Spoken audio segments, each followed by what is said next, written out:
नमस्कार दोस्तों, आज के इस वीडियो में हम बात करने वाले हैं पितृदोष के बारे में। सबसे पहले ये जानते हैं कि पितृदोष क्या होता है और यह कैसे लगता है। हमारे धार्मिक मान्यताओं के अनुसार जब किसी मृत व्यक्ति के अंतिम संस्कार या श्राद्ध कर्म में कोई कमी रह जाती हो या फिर पितरों का अपमान किया जाता है तो ऐसी स्थिति में पितृदोष लगने की संभावना बढ़ती है।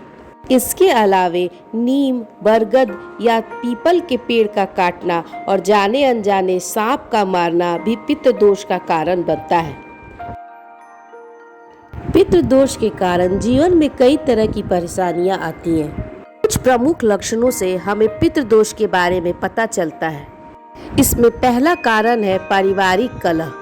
यदि परिवार के सदस्यों के बीच अक्सर लड़ाई झगड़े और मनमुटाव रहता है तो यह पितृदोष का प्रमुख लक्षण है।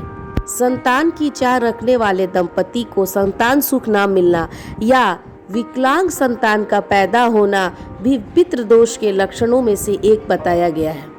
इसके साथ ही साथ यदि आपको नौकरी में तरक्की नहीं मिल रही हो और व्यापार में लंबे समय से आप घाटे में हो तो यह पितृदोष का लक्षण है।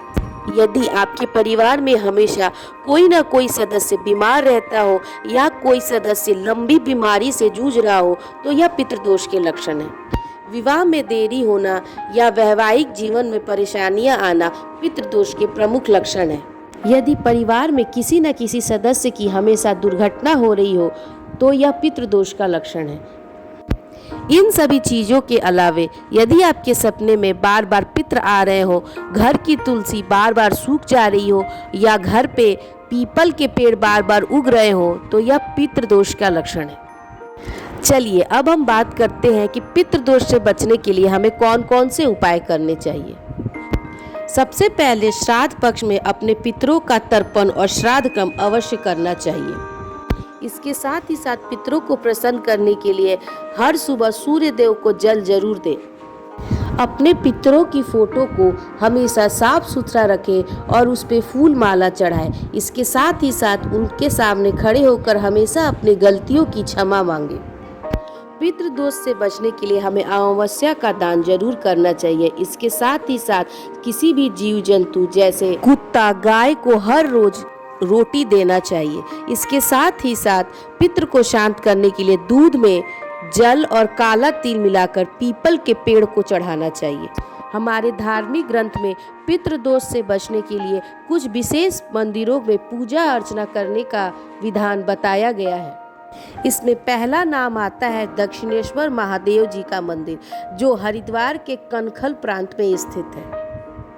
दूसरे मंदिर त्र्यंबकेश्वर महादेव जी का मंदिर है, जो महाराष्ट्र के नासिक में स्थित है। तीसरा उज्जैन का सिद्धवट मंदिर है, जो अत्यंत ही प्राचीन है। इन तीनों मंदिरों में से किसी एक मंदिर जाकर आप अपने पितृदोष के निवारण की पूजा करें और पितृदोष से मुक्ति पाकर अपने जीवन को खुशहाल बनाएं। ऐसे ही आध्यात्मिक जानकारी के लिए हमारे चैनल गुप्त ज्ञान के साथ जुड़े। इसे लाइक करें और सब्सक्राइब करें।